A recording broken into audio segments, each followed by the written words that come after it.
Hi, my name is Jared Gage, and I'm going to be talking about how this flip that I'm currently standing in, how a pipe bursting is going to end up making me and my partner quite a bit more profit.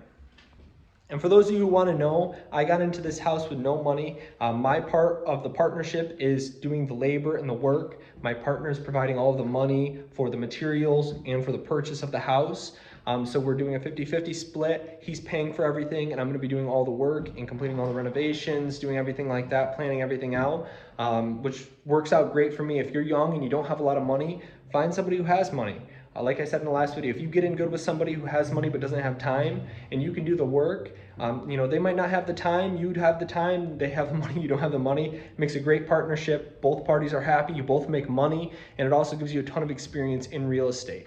So this house that I'm standing in, you guys saw it in the last video. There's a little walk around footage of what it looks like currently. Right now, as you can see, the kitchen's pretty tore out. There's a hole in the ceiling, and this is what I'm going to be tearing out today. So this house we had under contract. It's next door to a family member, or my fiance's family member, and we were able to get into this house before it hit the market, make the seller a great offer. She wanted $50,000. We told her, great, let's do it for $50,000. And the house was perfect. It was in mint condition. It was outdated, but it wasn't bad by any means.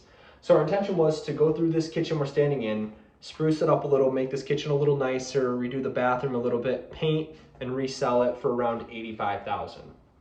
So we get all the way through the process, back and forth. The day before closing, we get a call from the water department that the water meter was off the charts and that a pipe had probably burst. So the seller was an older woman, didn't want to deal with it. The process had already been drawn out because of her attorney just not getting back to her and stuff. So she was really at the end of the road and didn't want to deal with it. So she worked with her insurance company.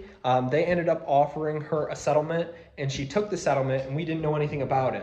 Eventually she called me and told me she took a settlement and asked if we were still interested in buying the house. It was a whole mess. But I guess that's how it goes. She took the settlement, and so we went back to negotiating and decided to make her an offer.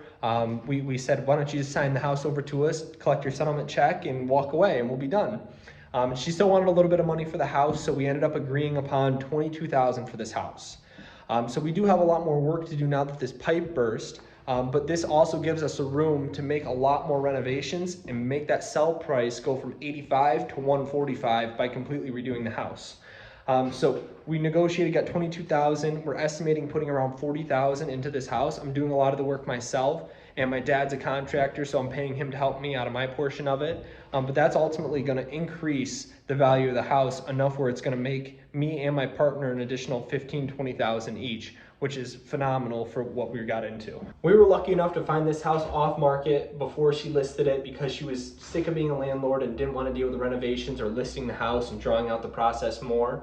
But if you want a video explaining how to find off-market deals, I'm going to be posting a full video on that in the next week. So drop a like and subscribe, turn on the notifications for when that next video comes out, because there is a few different ways you can find properties, but there's a way that I've been using that's been getting me a decent amount of results, talking with people and just opening up that conversation. A lot of it hasn't come through yet because I'm in the middle of doing a flip. I work full time and I'm starting a business.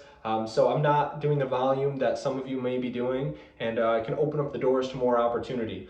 So like I said, subscribe, drop a comment of what you want to see next. If you have any questions, I'm more than happy to help. I'm in upstate New York. Everybody always asks me where I can find a property for $22,000. Anywhere is the answer. The right deals will come across anywhere. You don't need to buy out of state, and buy in your backyard where you know the area, you know the properties, and you know what you can do.